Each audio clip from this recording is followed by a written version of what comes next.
श्रीआञ्जनेय सहस्रनाम स्तोत्रम्। श्रीराम राम रामेति रमे रामे मनोरमे सहस्रनाम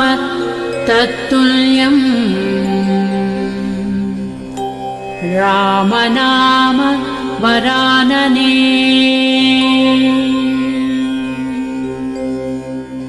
ॐ हनुमान् श्रीप्रदो वायुपुत्रो रुद्रो अनघो अजरः अमृत्युर्वीरवीरश्च ग्रामवासो जनाश्रयः धनदो निर्गुणः शूरो वीरो निधिपतिर्मुनिः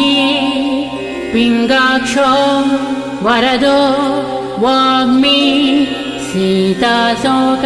विनाशनः शिवः सर्वः परो व्यक्तो व्यक्ताव्यक्तो धराधरः पिङ्गकेश पिङ्गरोमा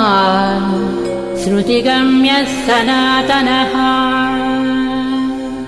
अनादिर्भगवान् देवो विश्वहेतुर्जनाश्रयः आरोग्यकर्ता विश्वेशो विश्वनाथो हरीश्वरः भर्गो रामो रामभक्तः कल्याणः प्रकृतिस्थिरः विश्वम्भरो विश्वमूर्तिः विश्वाकारश्च विश्वपः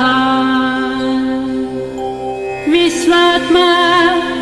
विश्वासेव्योऽध विश्वो विश्वहरो रविः विश्वचेष्टो विश्वगम्यो विश्वध्येयः कलाधरः प्लवङ्गमः कपिश्रेष्ठो ज्येष्ठो विद्यावनेचरः बालो वृद्धो युवा तत्त्वं तत्त्वगम्यः सुखो ह्यजः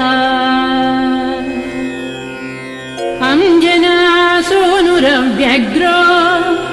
ग्रामशान्तो धराधरः भूर्भुवस्वर्महर्लोको जनलोकस्तपोव्ययः सत्यमोङ्कारगम्यश्च प्रणवो व्यापको बलः शिवो धर्मप्रतिष्ठाता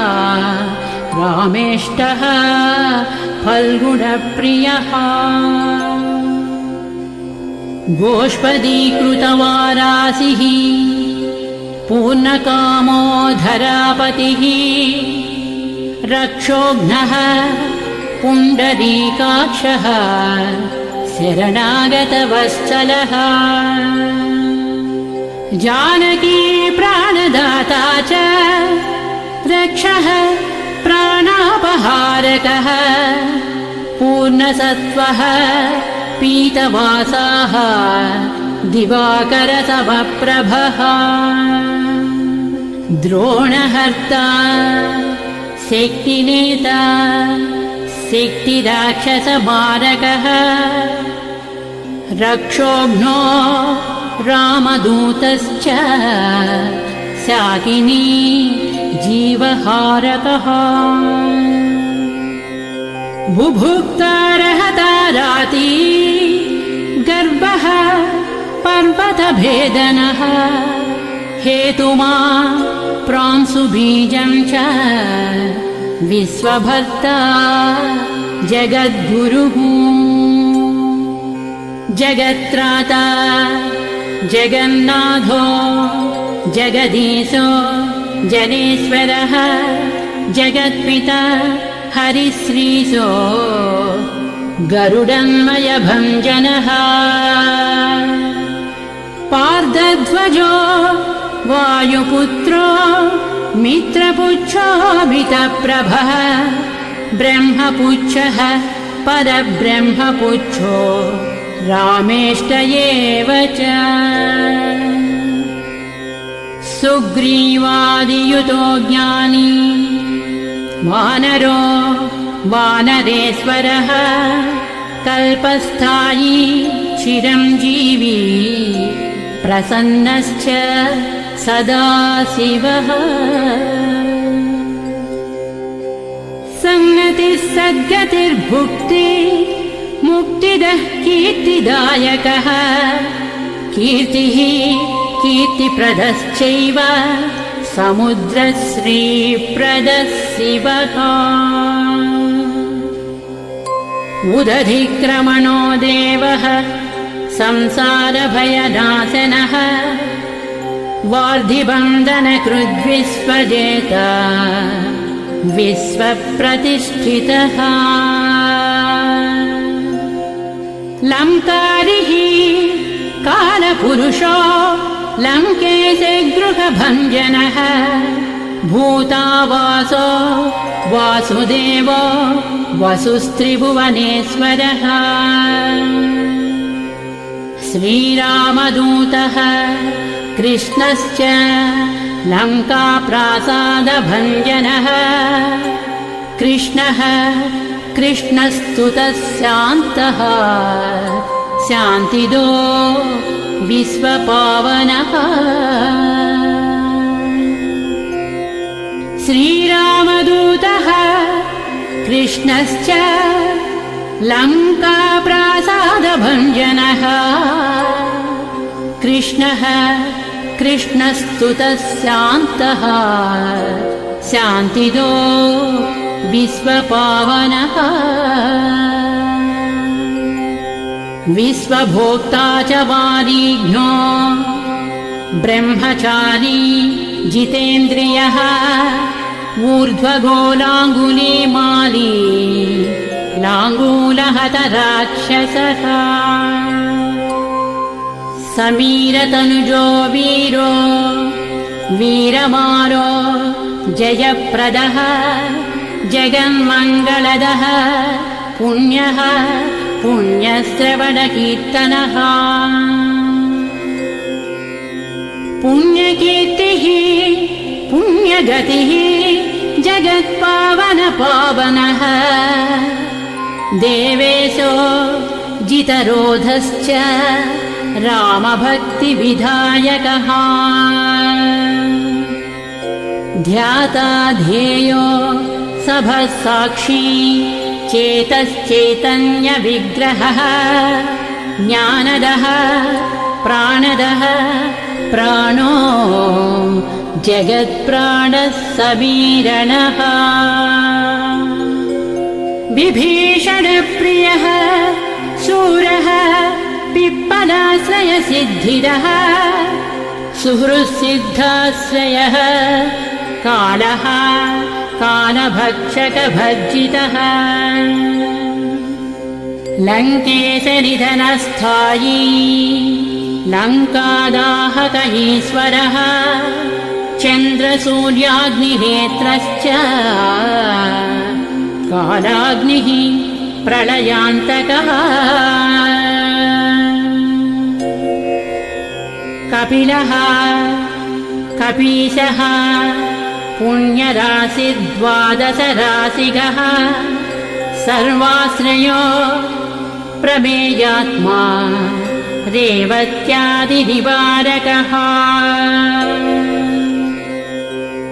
लक्ष्मणप्राणदाता च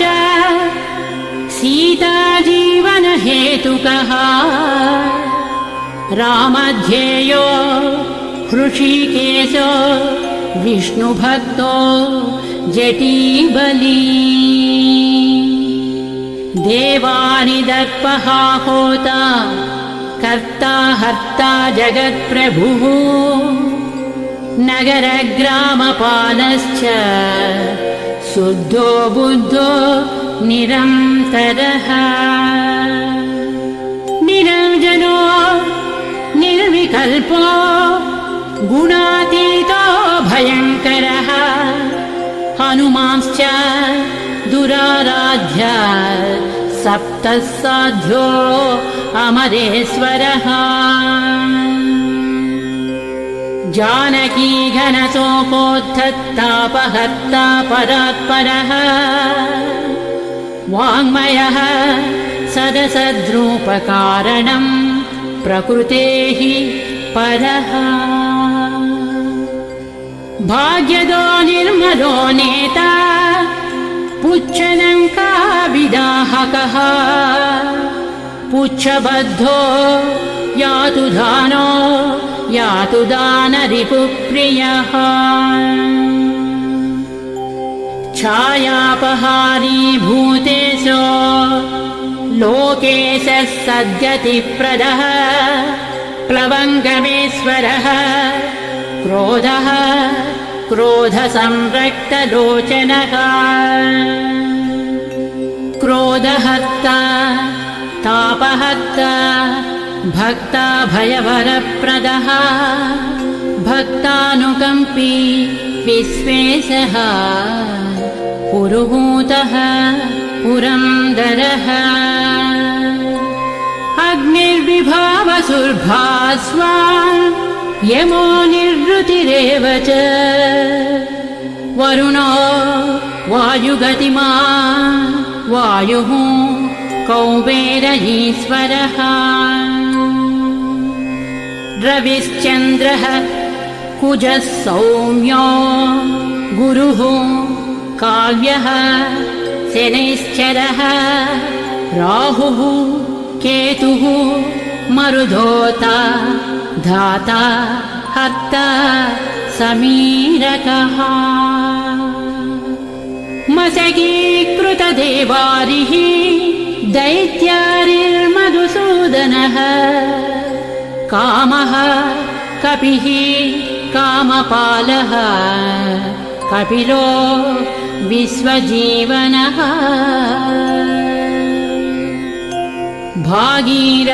भागीरथीपदाम्बोजः सेतुबन्धविशारदः स्वाहा स्वधा हविः कव्यम् हव्यकव्यप्रकाशकः स्वप्रकाशो महावीरो लघुश्चामितविक्रमः प्रडीनोड्डीनगतिमान् सद्गतिः पुरुषोत्तमः जगदात्मा जगद्योनिः जगदन्तो ह्यनन्तकः विपाप्मा निष्कलङ्कश्च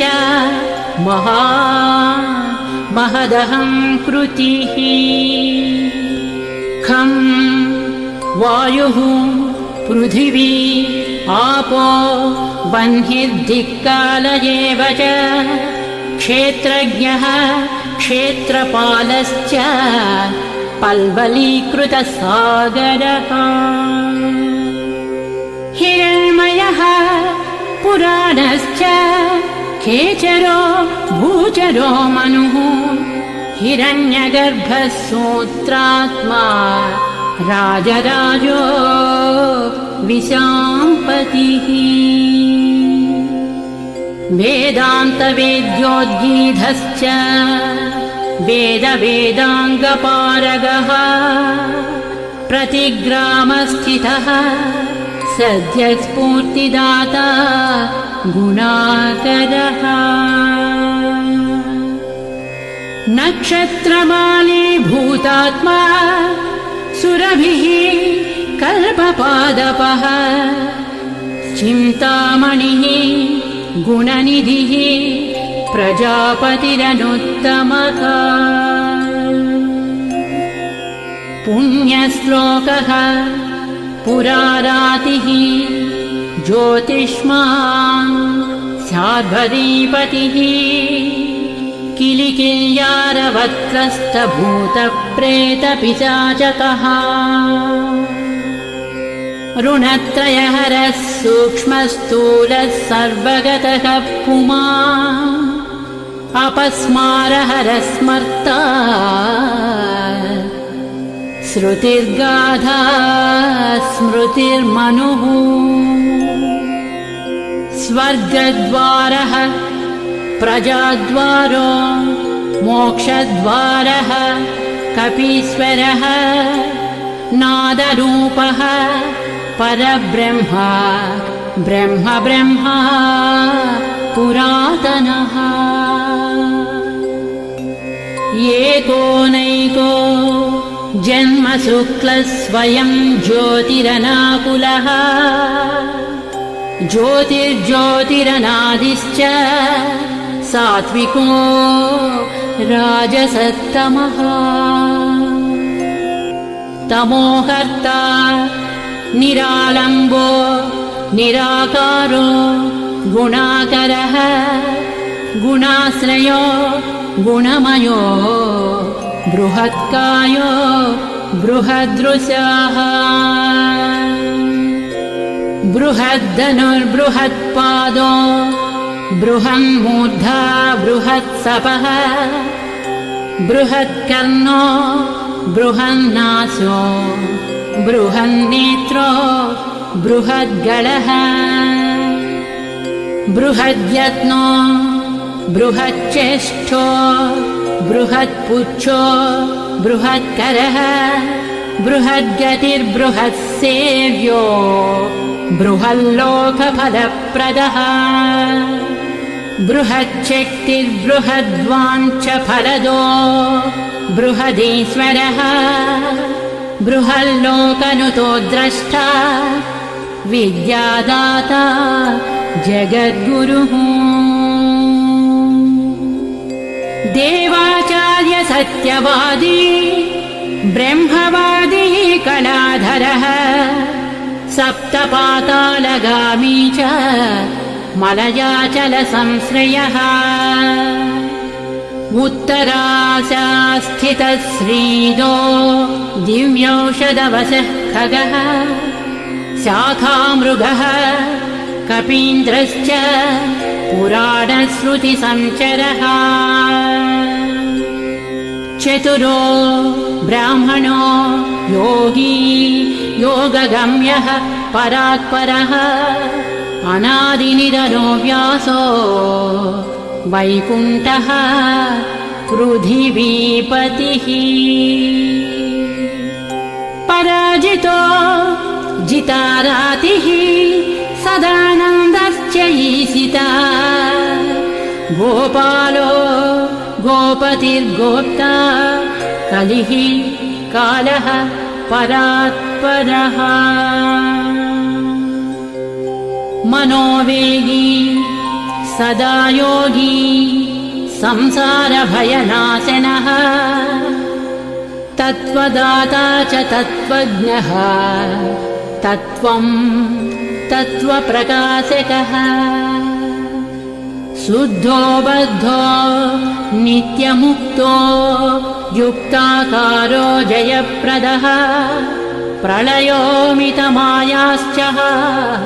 मायातीतो विमत्सरः मायानिर्जितदक्षश्च मायानिर्मितविष्टपः मायाश्रयश्च निर्लेपो मायानिर्वञ्चक सुखः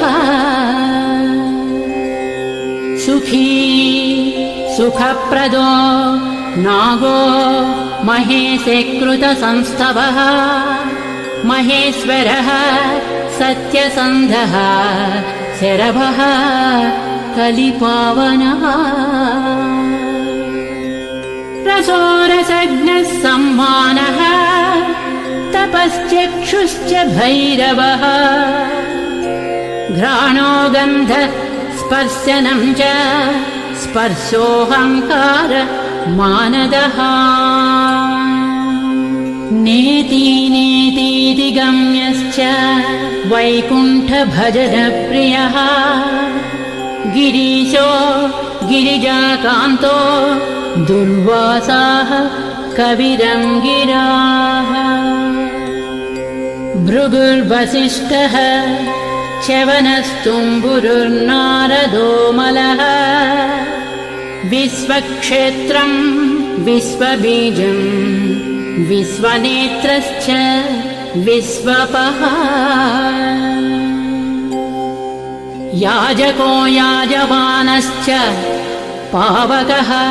पितरस्तथा श्रद्धा बुद्धिः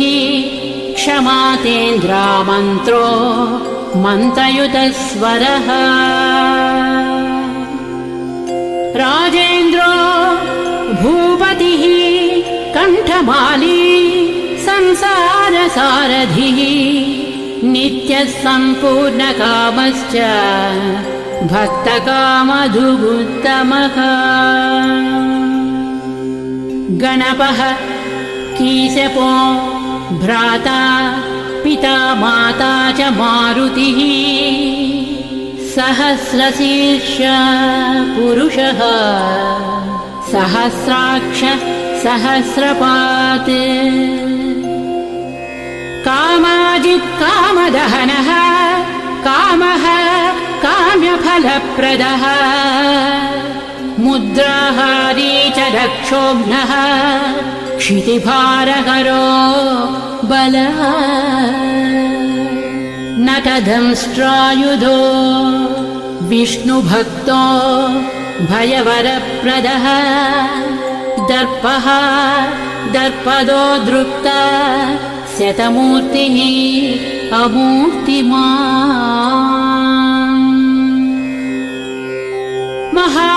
महानिधिर्महाभागो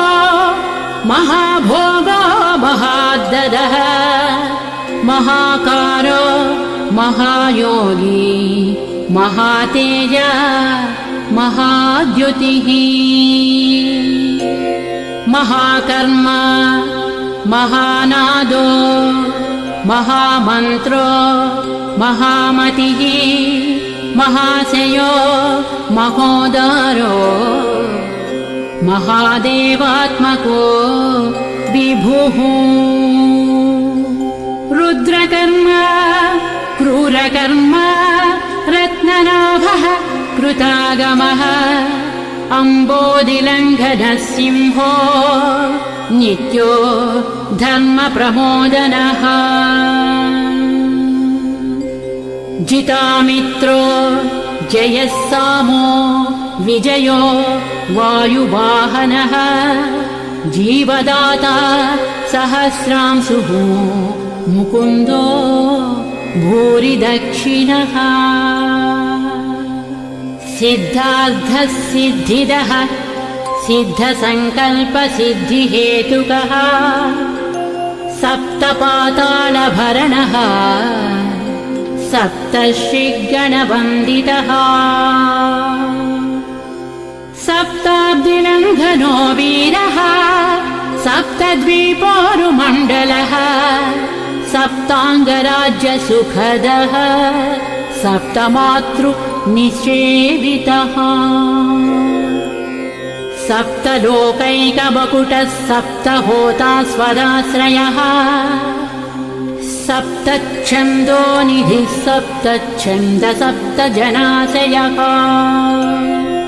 सप्तसामोपगीतश्च सप्तपातालसंश्रयः मेधावी कीर्तिदः शोकहारी दौर्भाग्यनाशनः सर्ववश्यकरो भर्गो दोषघ्नः पुत्रपौत्रदः प्रतिवादी मुखस्तम्भो दुष्टचित्तप्रसादनः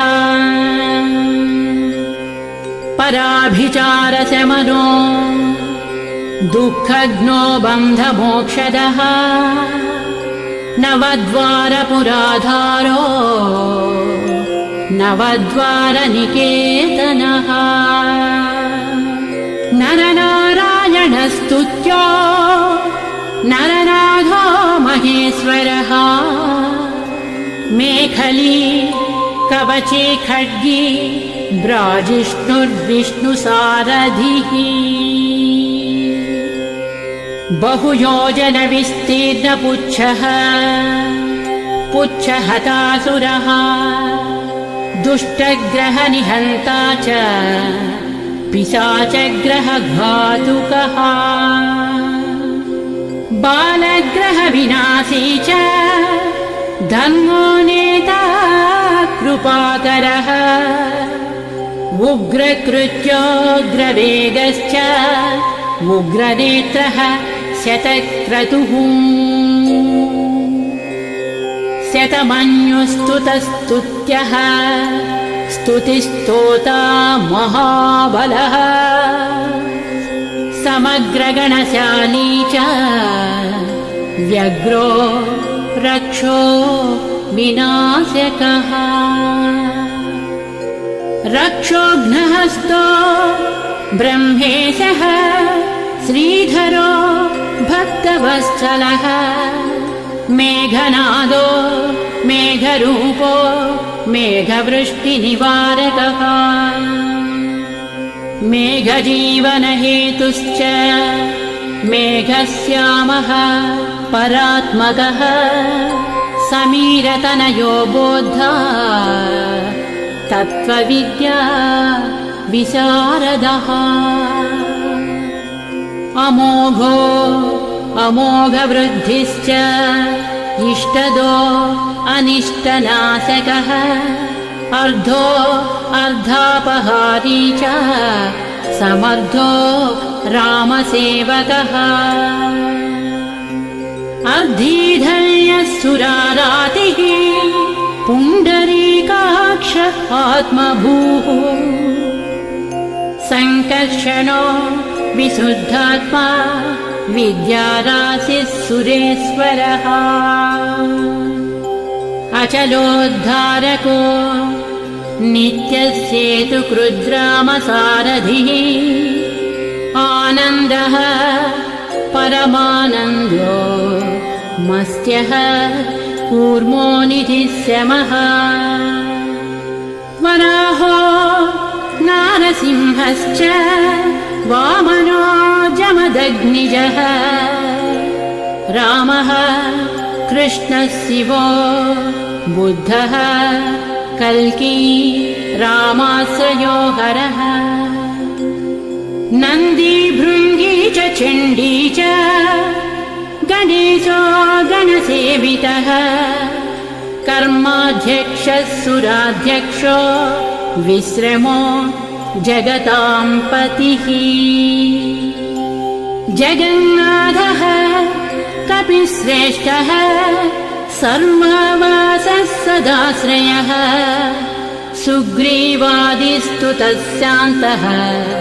सर्वकर्मप्लवङ्गमः नखदारितरक्षश्च नखायुधविशारदः कुशलः सुधनः शेषो वासुकिस्तक्षकस्वरः स्वर्णवर्णो बलाढ्यश्च रामपूज्यो घनाशनः कैवल्यदीपः कैवल्यो गरुडः पन्नगो गुरुः किल्यारावहताराति गर्भः पर्वतभेदनः वज्राङ्गो वज्रवेगश्च भक्तो वज्रनिवारकः नखायुधो मणिग्रीवो ज्वालामाली च भास्करः प्रौढप्रतापस्तपनो भक्ततापनिवारकः शरणं जीवनं भोक्ता नानाचेष्टो ह्यचञ्चलः सुस्वस्थोष्टास्यः दुःखशमनः पवनात्मजः पावनः पवनः कान्तो भक्तागस्सहनो बलः मेघनादरिपुर्मेघनाद स संहृतराक्षसः क्षरोक्षरो विनीतात्मा वानरेशः सतां गतिः श्रीकण्ठः सितिकण्ठश्च सहायः सहनायकः अस्तूलस्त्वननुः भर्गो देवः संहृतिनाशनः अध्यात्मविद्यासारश्च अध्यात्मकुशलः सुधीः अकल्मषः सत्यहेतुः सत्यगः सत्यगोचरः सत्यगर्भः सत्यरूपः सत्यम् सत्यपराक्रमः अंजनाप्राणलिङ्गश्च वायुवंशोद्भवः सुधीः भद्ररूपो रुद्ररूपः सुरूपश्चित्ररूपधृत् मैनाकवन्दितः सूक्ष्मदर्शनो विजयोजयः क्रान्तदिग्मण्डलो रुद्रः प्रकटीकृत विक्रमः कम्बुकण्ठः प्रसन्नात्मा ह्रस्वनासो वृकोदरः लम्बोष्ठः कुण्डली चित्रवाली योगविदाम्बरः विपश्चित्कविरानन्दविग्रहो अनन्यशासनः फल्गुनीसूनुरव्यग्रो योगात्मा योगतत्परः योगवेद्यो योगरक्तो योगयोनिर्दिगम्बरः अकारादिक्षकारान्त वर्णनिर्मित विग्रहः उलूखलमुखः सिंहः संस्तुतः परमेश्वरः श्लिष्टजङ्घः श्लिष्टजानुः श्लिष्टपाणिः शिखाधरः सुशर्मामितशर्मा च नारायणपरायणः जिष्णुर्भविष्णुरोचिष्णुर्ग्रसिष्णुस्थाणुरेव च हरिरुद्रानुकृद्वृक्षकम्पनो भूमिकम्पनः गुणप्रवाहसूत्रात्मा वीतरागस्तुतिप्रियः नागकन्याभयध्वंसी रुक्मवर्णः कपालभृत् अनाकुलो भवोपायो नपायो वेदपारगः अक्षरः पुरुषो लोकनाथो रक्षः प्रभुर्दृढः अष्टाङ्गयोगफलभुक् सत्यसन्धः पुरुष्ठुतः श्मशानस्थाननिलयः प्रेतविद्रावणक्षमः पञ्चाक्षरपरः पञ्चमातृको रञ्जनध्वजः योगिनी बृन्दवन्द्यश्च शत्रुघ्नो अनन्तविक्रमः ब्रह्मचारी इन्द्रियरिपुः धृतदण्डो दशात्मकः अप्रपञ्चः सदाचारः शूरसेनविदारकः वृद्धप्रमोदश्चानन्दः सप्तजिह्वापतिर्धरः नवद्वारपुराधारः प्रत्यग्रः सामगायकः षट्चक्रधामा स्वर्लोको भयहृन्मानदो मदः सर्ववश्यकरः शक्तिर्नेता च अनन्तमङ्गलः अष्टमूर्तिधरो नेता विरूपस्वरसुन्दरः धूमकेतुर्महाकेतुः सत्यकेतुर्महारथः नन्दिप्रियः स्वतन्त्रश्च मेखली समरप्रियः लोहाङ्गः सर्वविद्धम्बी षट्कलः सर्व ईश्वरः फलभुक्कल्पहस्तश्च सर्वकर्मफलप्रदः धर्माध्यक्षो धर्मफलो धर्मो धर्मप्रदोद्धतः पञ्चविंशतितत्त्वज्ञस्तारकब्रह्म तत्परः त्रिमार्गवसतिर्भीमः सर्वदुःखनिबर्हणः ऊर्जस्वान् निर्गलशूली माली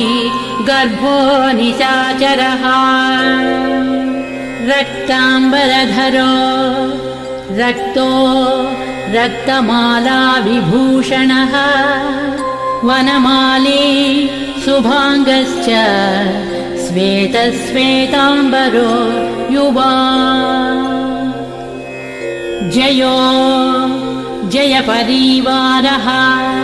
सहस्रवदनः कविः शाकिनी डाकिनी यक्षरक्षो भूतौघभञ्जनः सद्यो जातः कामगतिः ज्ञानमूर्तिर्यशस्करः शम्भुतेजाः सार्वभौमो विष्णुभक्तः प्लवङ्गमः चतुर्नवतिमन्त्रज्ञः पौलस्त्य बलदर्पः सर्वलक्ष्मीप्रदः श्रीमान् अङ्गदप्रियः ईडितः स्मृतिर्बीजं सुरेशानः संसारभयनाशनः उत्तमः श्रीपरिवारः श्रीभू दुर्गा च कामदृक् सदा गतिर्मातरिस्वा रामपादाब्ज षट्पदः नीलप्रियो नीलवर्णो नीलवर्णप्रियः सुहृत् रामदूतो लोकबन्धुः अन्तरात्मा मनोरमः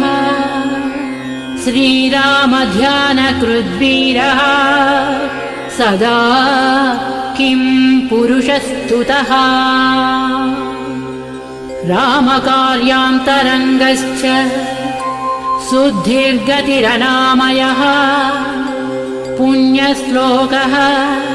परानन्दः परेशः प्रियसारथिः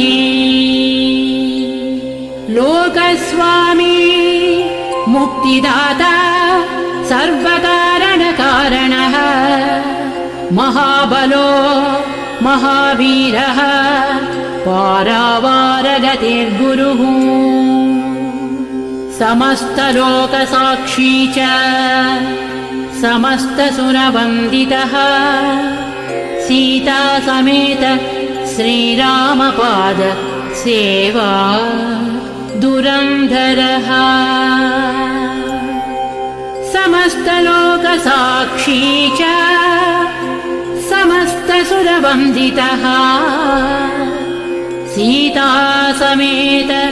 श्रीरामपाद सेवा दुरन्धरः श्री आञ्जनेय सहस्रनामस्तोत्रम्